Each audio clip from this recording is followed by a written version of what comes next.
बता रहा हूँ मैं लगातार मर्डर।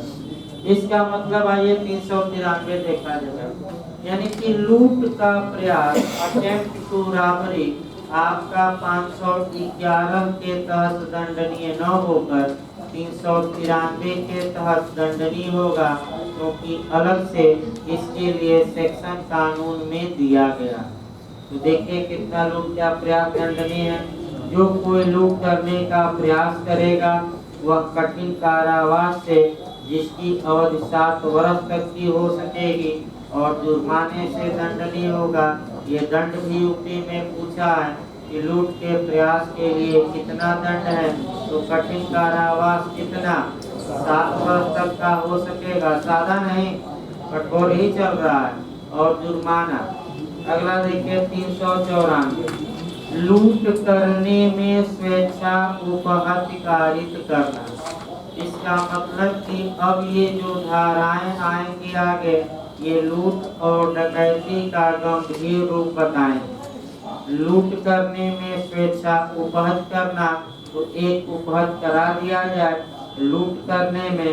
देखिए भाई, और स्वेच्छा, स्वेच्छा माने जानबूझकर। देखिए एक उदाहरण देखिए, ए बी के घर में लूट कारित करने गया, बी जग रहा था और बी अपना चिल्लाने लगा, तो ए ने बी को 2 चांटा मारा।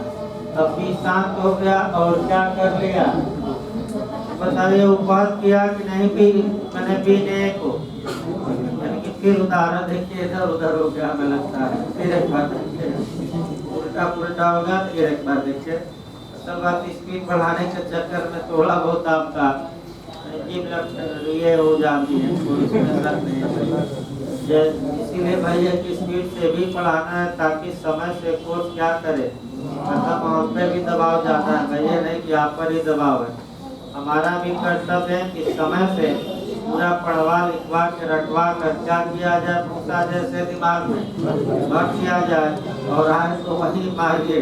अब ये नहीं दिमाग ज़्यादा न लगाना पड़े, क्योंकि रिकॉर्ड रहा है कि 70-80% क्वेश्चन तो एकदम रटा रटाया आता है जो बताया जा रहा है, और निश्चित रूप से आईपीसी में आएगा। कहाँ से आयोग बनाएगा, ऐसा ही बात है। 2-4 क्वेश्चन इधर उधर बना दिया, संविधान इतना आपका गहराई में चल रहा है, कहाँ से बनाएगा।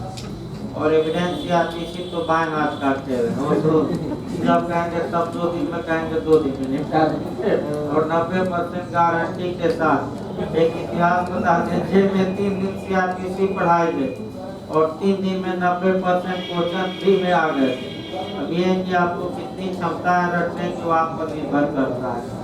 फिर एक बार देखिए, ए बी के घर में प्रवेश करता है, बी जगा रहता है और बी कह सकते हैं हल्ला करता है, तो ए 2 चांटा बी को मारता है और बी शांत हो जाता है और लूट करता है।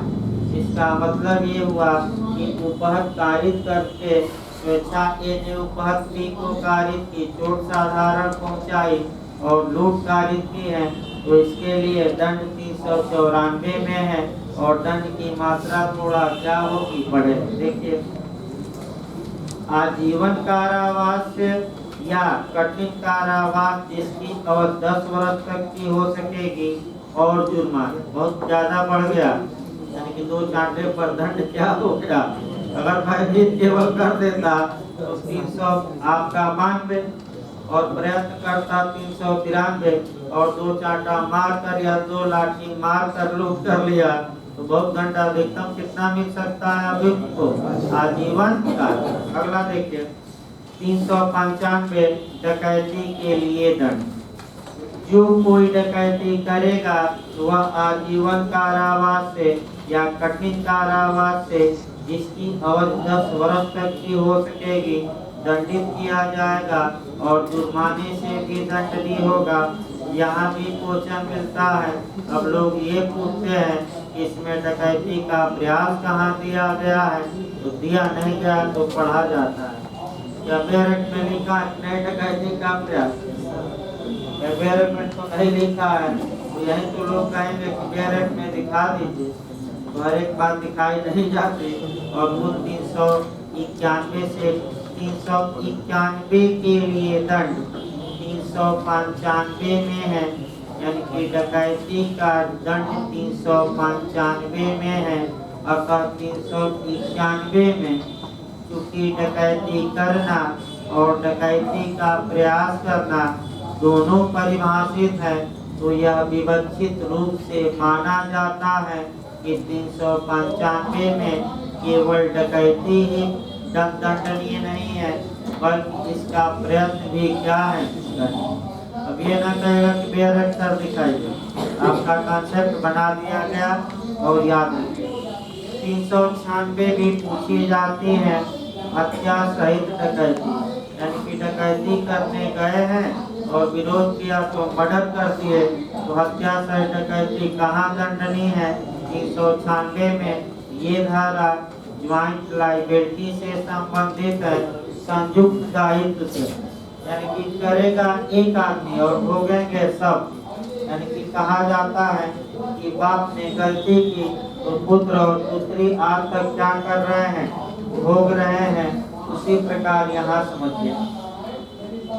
देखिए भाई, आपका ABCDE 5 व्यक्ति डकैती करने गए हथियारों के साथ, और ऐसी दशा में आपका कह सकते हैं कि एक क्या काम करता है कि डकैती करने में मालिक विरोध करते हैं, तो मालिक को गोली मार कर क्या कर देता है, हत्या। तो भले ने गोली मार कर हत्या की हो, लेकिन 396 कहती है कि ये सभी मर्डर के लिए क्या होंगे, दंड के भाग। फिर याद रखिए, संयुक्त दायित्व का मतलब यही हुआ, जैसे कि आपका अभी बताया जाएगा, संयुक्त दायित्व बताया नहीं गया है। 34 भी बताना है, 149 बताना है, 114 बताना है, तमाम सेक्शन अभी बताने हैं आपका आईपीसी में, जो किससे रिलेटेड है, ज्वाइंट लाइबिलिटी। अगली धारा देखिए भाई, आपका यहाँ दंड पूछा जाता है, मृत्यु दंड। हत्या से डकैती में अधिकतम सजा कितनी है, मृत्यु। इसके बाद आपका 397 मृत्यु या घोर उपहत कारित करने के प्रयत्न के साथ शुरू किया डकैती। आपका इधर की धारा याद रखना है भाई, गाइडलाइन। इसके बाद 398, हाँ, इसके बाद 399 डकैती करने के लिए तैयारी करना।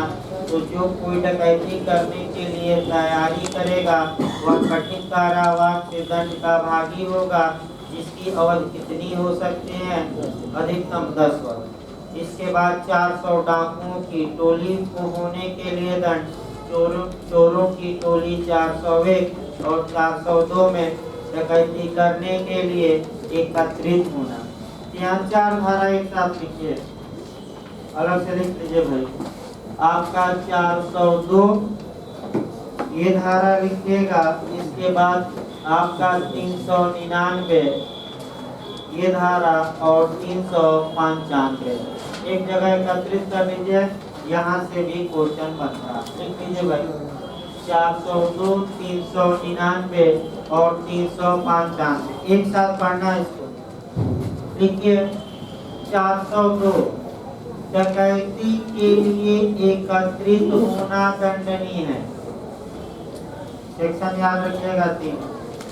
402 में डकैती के लिए एकत्रित होना दंडनीय है। इसका मतलब ये हुआ कि 5 या 5 से अधिक व्यक्ति एक जगह एकत्र हुए हैं और उनका इरादा क्या है कि इस गांव में या इस धरना सेठ के यहाँ डकैती कर दे, पकड़ लिए गए, वह दंड के क्या होंगे, भाग। दूसरा देखिए, आपका 399 भी पूछी जाती है, डकैती की तैयारी करना। 399 भी याद रखना है कि डकैती की तैयारी कहाँ दंडनीय है, तो 399 ये याद रखना है। देखिए 399। इसके बाद 395 भी लिखना है, यहाँ 2 एंगल से लिखना है। डकैती और डकैती का प्रयत्न दोनों दंडनीय है। लिखिए, अलग से लिख लीजिए। 395 डकैती तथा डकैती का प्रयत्न दोनों इस धारा में समान दंड से दंडनीय है, ये पूछा जाता है। और समान की समान, समान डकैती और डकैती का प्रयत्न दोनों इस धारा में समान दंड से दंडनीय है। ये भी कई बार क्वेश्चन आ चुका है। फिर लास्ट में इसमें मॉडल बना दें भाई। लास्ट में ये मॉडल आपको जानना है कि कौन सा ऐसा अपराध है जो सभी चरणों में दंडनीय है। एकत्र होना, तैयारी करना, प्रयत्न करना और डकैत का अपराध करना। तो कौन सा अपराध निकला? डकैती। देखिए अंग्रेजों के समय डकैती बहुत होती थी, अब तो कम होती है। उस समय डकैत आते थे तो पहले सूचना एक माह पहले दे देते थे कि सेठ जी तैयार रहिएगा, मैं आ रहा हूँ, और भेष बदल के आते थे। पूरा पुलिस लगती थी, फिर भी डकैती करते। क्या करते थे?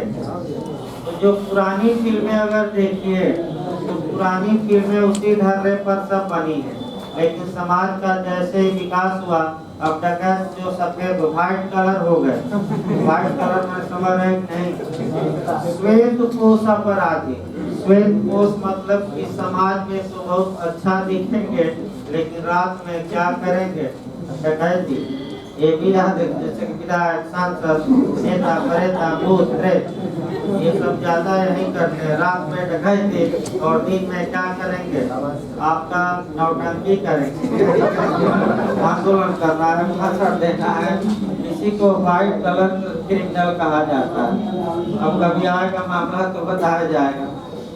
अब आइए संपत्ति का आपराधिक दुर्विनियोग। यहाँ से भी एक क्वेश्चन निश्चित आता है। संपत्ति का आपराधिक दुर्विनियोग 403 और 404। देखिए पहले क्वेश्चन भाई लिखवा दिया जाए, लिख लीजिए भाई।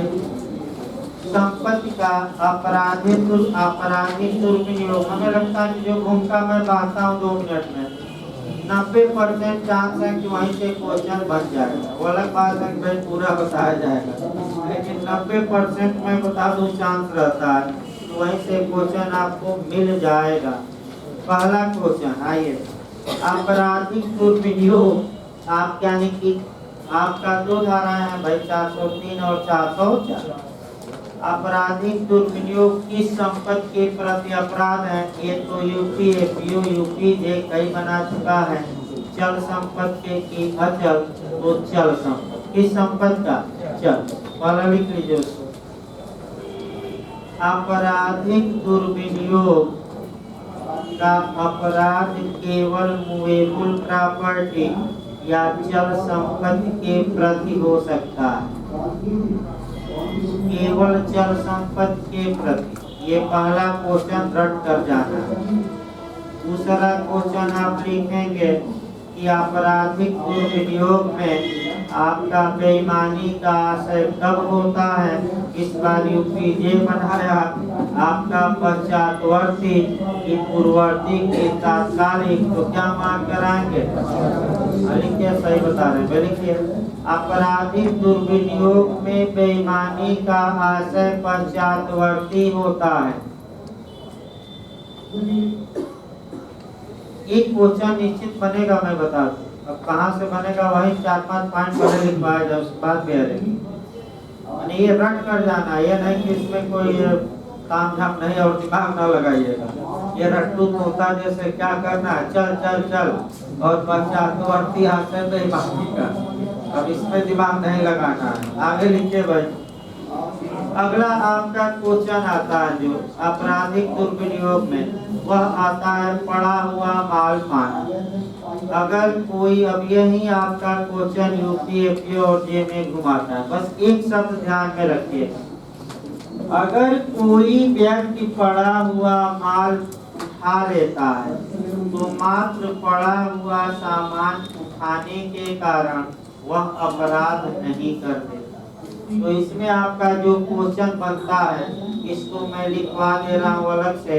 आपका ए देखता है कि थैली एक गिरी है और वह थैली क्या करता है?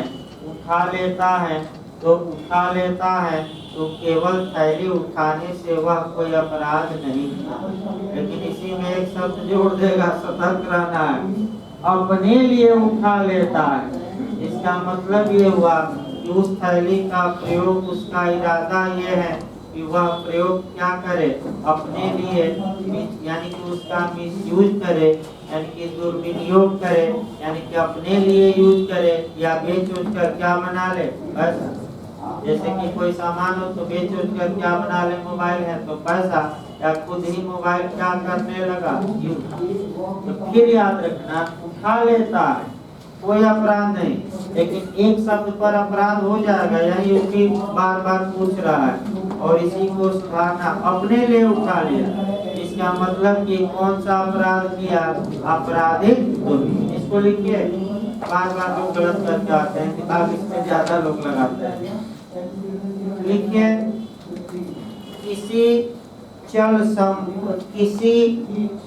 पड़ी हुई चल संपत्ति को उठा लेना अपराध नहीं।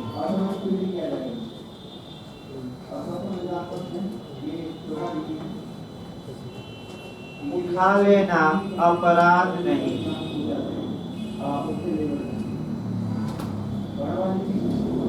लेकिन यदि अभियुक्त अपने लिए उसे उठा लेता है, अपने लिए सब पकड़े रहिए, यदि अभियुक्त अपने लिए उसे उठा लेता है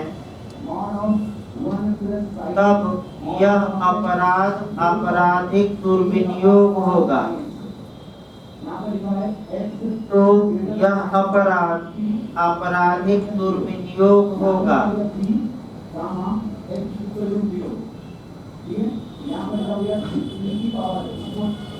देखिए, पहले 3-4 उदाहरण देखिए, तब आपका बेरेट छोटा है, बेरेट तो 5 मिनट में उदाहरण ही मेन है। बड़ा हुआ माल पाने वाला भी बताना है भाई 3-4 जगह से। आपका पहला नियम देखिए, उदाहरण में आपका पहला थैली वाला बता ही दिया गया, उठा लेने से अपराध नहीं हुआ जब तक कि उसका क्या न कर दे, मिसयूज। केवल उठा लेना अपराध नहीं है, यानी इसका मतलब कि आपराधिक दुर्विनियोग में।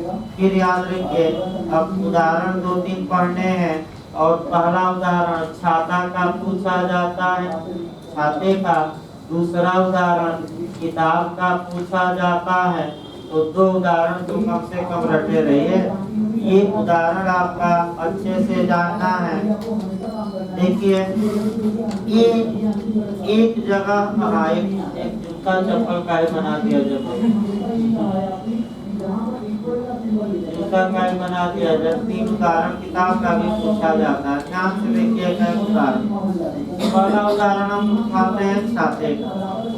ये आपका कह सकते हैं कि गया किसी मंदिर में दर्शन करने, अपना छाता रखा, तब तक फोन आ गया और आपका जल्दीबाजी में वही दूसरे का छाता रखा था लेकर चल दिया। अब आप लोग बताइए, जिस समय वह छाता दूसरे का हटा रहा था, क्या उसका इरादा बेईमानी से का था? नहीं, क्योंकि वह सद्भावना पूर्वक विश्वास करता था ये छाता क्या है, मेरा। लेकिन जब घर आया और घर आकर देखा तो ये पाया ये छाता तो किसी दूसरे का हम उठा लाए हैं। ऐसी दशा में उसका क्या कर्तव्य है? तो कानून ये कहता है कि जाकर मंदिर पर छाता वाले को खोजे और उसका छाता लौटा। लेकिन घर जब आया तो ये देखा कि हमारा छाता पुराना टूटा था, ये छाता नया है, चलो इस छाते को अब क्या करें। तो आप लोग ध्यान से बताइएगा, बेईमानी का इरादा कब उसके मन में आया? संपत्ति हटाते समय की बात में। तुरंत अभी लिखवाया गया कि बाद में आया तो कौन सा अपराध? अभी लिखवाया गया आपराधिक दुर्विनियोग। छाता हटाते समय ही बेईमानी का इरादा रहता कि चलो दूसरे का नया है लेकर चौपट हो जाए, तब तो भाई चोरी। अब यही आपको सतर्क रहना है। हल्का सा किताब वाला देखिए, आपका जूता वाला वही निकल जाएगा जो आपको बताया गया छाता, एक किताब वाला। ए बी 2 मित्र हैं और ए को लगता है कि बी की विवक्षित सम्मति है, यानी कि इम्प्लाइड कंसेंट है कि वह उसके रूम में जाए और कोई भी किताब उठाए और लाकर पढ़कर वापस करे। ए बीज जब नहीं रहता तो ए जाता है और एक किताब उठाता है। ए ने कोई अपराध नहीं किया क्योंकि बी की सम्मति एक्सप्रेस नहीं बल्कि कैसी, लेकिन एक माँ बाप जब पढ़ लेता है तब एक के मन में बेईमानी आती है कि चलो अब ये 500 की किताब है, अब इस किताब को भी को नहीं लौटाएंगे और अपने पास ही क्या रखेंगे, रख देंगे। तो बेईमानी का इरादा किताब हटाते समय आया कि एक माँ बाप कौन सा अपराध अब करेगा, आपराधिक दुष्ट। ये उदाहरण सतर्क रहना है। यानी कि इसका मतलब ये हुआ कि पड़ा हुआ माल पाने वाला भी आपको देखना है, पश्चातवर्ती बेईमानी का इरादा भी देखना है, दोनों से सतर्क रहना है। एक आपका गुड फाइंडर पर 2 मिनट बता दिया जाए तब आपका चला जाए। तो टुबेरेट में दम नहीं है, बस ये सामान काटों में ही दम है। गुड फाइंडर, देखिए आपका गुड फाइंडर जो होता है वह स्वामी के अलावा विश्व के सभी व्यक्तियों के विरुद्ध उत्तम हक रखता है। और इस बार ये क्वेश्चन यूपीजे में आया था, इसमें कोई शक नहीं है। तो यूपीजे के 4-5 क्वेश्चन तो अभी बता दिएगा, किसी बताते बताते यूरिस्प्रूडेंस में आता गुड फाइंडर। तो यानी कि अगर कोई व्यक्ति चल संपत्ति पाता है तो उसका क्या कर्तव्य है, इसके लिए तमाम कानूनों में तमाम नियम दिए गए। यहाँ तक कि अब एक कानून एक लाइन हम बता दें। पुलिस एक्ट की धारा 25 कहती है कि अगर कोई लावारिस या पड़ा हुआ माल है, कोई स्वामी नहीं है, तो पुलिस उसे क्या करेगी, अभिगृहित करेगी, अपने कब्जे में ले लेगी और लिस्ट बनाकर डीएम साहब को क्या करेगी, भेजेगी। ये कौन सी धारा है, 25। कॉन्ट्रैक्ट में आइए भाई अच्छे से। संविदा अधिनियम की धारा 71 बताती है कि अगर कोई व्यक्ति पड़ा हुआ माल पाता है तो उसका उत्तरदायित्व बेली यानी कि उपनिधि के समान हो। और अब तीसरा बिहार ने क्वेश्चन बनाया था कि कब पड़ा माल पाने वाला उस माल को बेच सकेगा, तो यदि मालिक को खोजने में सामान की कीमत का कितना खर्च कर चुका है, 2/3। ये आपका नियम है, कितना खर्च। एक उदाहरण बना दिया जाए। मान लीजिए ये एक मोबाइल पाता है जिसकी कीमत कितनी है, 9,000। और मालिक क्या करता है, मालिक को खोजे कि ना खोजे, मालिक को खोजते खोजते इस कीमत का कितना खर्चा कर चुका, 2/3 यानी कि कितना। अब ये चाहे तो सामान को भेज सकता है, अब कोई अपराध नहीं किया, लेकिन कितना, 2/3। हाँ, अगर आपका क्षयशील संपत्ति है तब तुरंत भेज सकता है, लेकिन मोबाइल है, क्षयशील कहाँ है। तो यही पॉइंट पकड़ना है। इसके बाद पुलिस को भी पावर है कि लावारिस संपत्तियों को या इत्यादि को सीआरपीसी की कौन सी धारा 102 के तहत मेंस में भी आई है, वह जब्त कर ले। पुलिस को भी पावर है। जैसे कि रोड पर कोई गाड़ी लावारिस खड़ी है तो पुलिस उठाकर क्या करते हैं, कोई नहीं मिलता तो थाने पर लेकर चली जाती है। तो कौन सी धारा, सीआरपीसी 100। उसी प्रकार अगर ये लास्ट में देखा जाए, अगर ए पड़ा हुआ माल पाता है तो ए का ये कर्तव्य है कि उस माल को सुरक्षित रखे, वह माल के मालिक को खोजे। अगर माल का मालिक उपयुक्त समय के अंदर खोजने के बावजूद भी नहीं मिलता तब ये उस माल का यूज कर सकता है, लेकिन पहले किसको खोजे, मालिक। अगर ये मालिक को खोजे बिना और तुरंत उस सामान का अपने लिए यूज कर लिया या बेच कर क्या बना लिया, तो वही अपने लिए उठा लिया, तो यानी कि अपराध किया और उठा लिया। तो केवल पड़ा हुआ सामान उठाने से कोई व्यक्ति कोई अपराध नहीं करता। यही पॉइंट पकड़ना। देखिए डायरेक्ट भाषा में एक और कंसेप्ट बना दिया जाए ताकि बाद में पढ़ाना ना पड़े, डायरेक्ट भाषा पढ़ा के निकल चला जाए।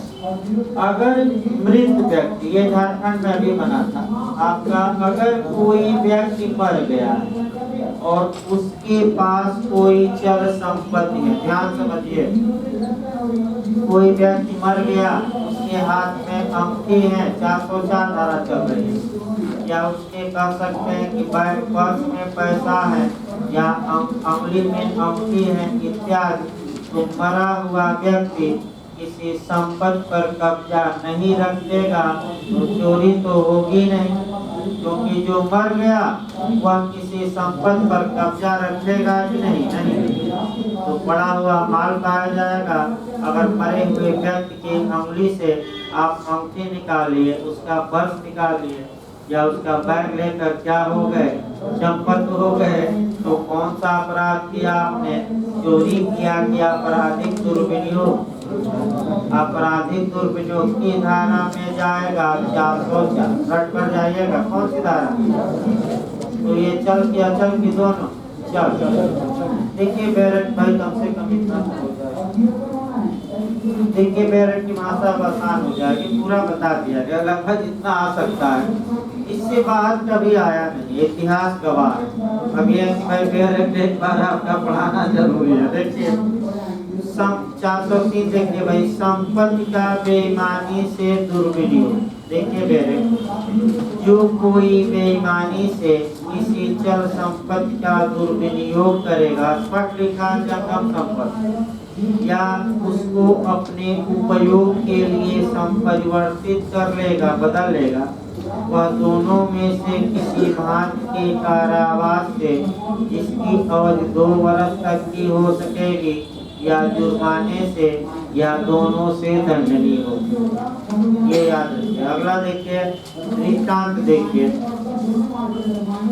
यह की संपत्ति को उस समय जबकि क उस संपत्ति को लेता है, यह विश्वास रखते हुए कि वह संपत्ति उसी की है, यह के कब्जे में से सद्भावना पूर्वक लेता है। क्योंकि संपत्ति हटाते समय गुटखेत में एक विश्वास करता था कि ये संपत्ति क्या है, मेरी, तो चोरी नहीं किया, क्योंकि संपत्ति हटाते समय इरादा क्या था, दुर्भावना में कि सद्भावना में, लिखा क्या था, गुट, लेकिन बाद में पता लगा कि ये तो उसकी दूसरे की संपत्ति है, तब उसका इरादा क्या हुआ, बदल गया। कौन सा अपराध किया, चोरी के आपराधिक दुर्विनियोग, आपराधिक दूसरा देखा देखिए, वह जो यह का मित्र है क की अनुपस्थिति में बता दिया गया, यह अभी बता गया था अनुपस्थिति। तीसरा देखिए, क और ख एक घोड़े के संयुक्त स्वामी है, ये क्वेश्चन आपका बनता है, एक नया क्वेश्चन है, ध्यान से देखिए आपका ये क्वेश्चन बनता है, थोड़ा सतर्क रहिएगा, इसको अंडरलाइन कर लीजिए। तो तीसरा उदाहरण, ये तथा भी, ये घोड़े के संयुक्त स्वामी है, तो घोड़ा बना लिया जाए, मान लीजिए ये आपका घोड़ा हो गया और इस घोड़ा का दाम बना लिया जाए 1 लाख रुपया, और आपका संयुक्त स्वामी बना लिया जाए ए तथा। अब ए को भी कब्जे का अधिकार है घोड़ा पर, बी को भी कब्जे का अधिकार है, ए आपका कब्जा लेता है घोड़े का और घोड़े को क्या कर देता है, बेच देता है, और बेच का पूरा पैसा क्या कर लेता है, अपने पास रख लेता है, यानी बेईमानी मन में आ जाती है। चलो अब बी को 1 पाई भी नहीं देंगे, जबकि 50-50 में दोनों का हिस्सा कितना आता, 50-50। यही पूछा जाता है कि ये ने कौन सा अपराध किया, आपराधिक दुर्विनियोग किया। ये भी याद रखिए, घोड़ा बेचकर क्या किया, खुद ही पैसा सब आपका गम कर गया, यानी कि ले लिया। देखिए उदाहरण पूरा बता दिया।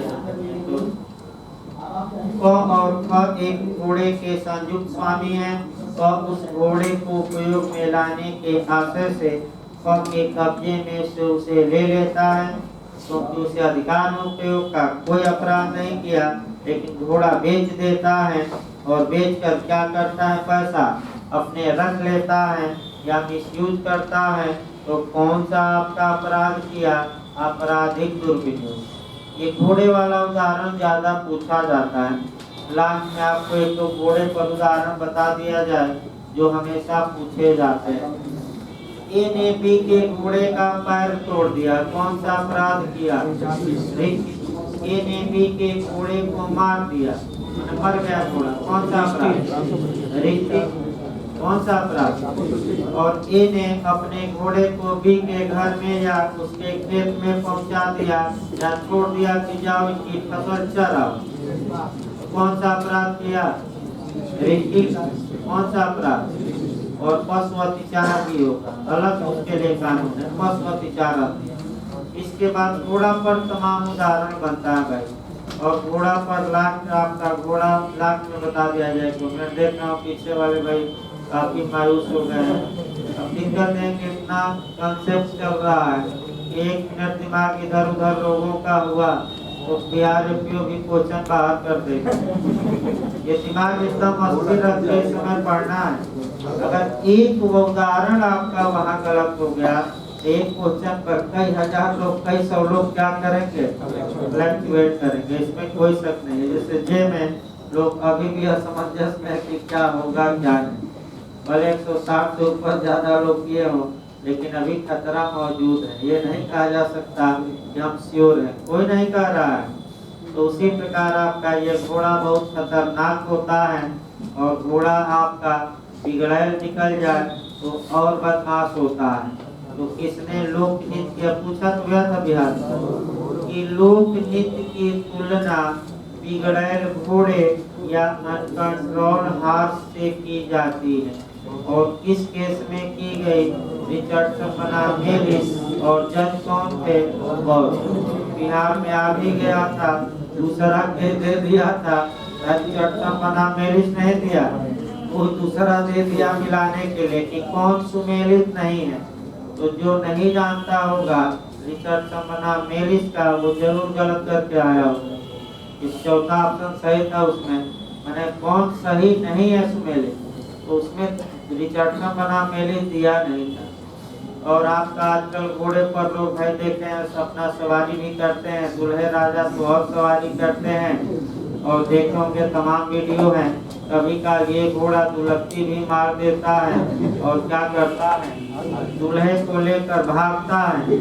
तो जो घराती मने बराती रहते हैं, ये पूरा पान से और दौड़ते हुए दूल्हे के पीछे दौड़ेंगे, भागा घोड़ा भागा, दबा के भागा, पकड़ो पकड़ो पकड़ो। देखें कि नहीं कभी सोशल मीडिया पर है कि घोड़ा जैसे दूल्हा बहुत तेजी से भागा और पीछे 4 व्हीलर बाइक से बाराती ये सोचते हैं कि दूल्हा ही चला गया तो आपका बड़े ना भोजन मिलेगा। और ये घराती मार मार कर क्या करेंगे? भाई आपका लीजिए अपना विधान चलेगा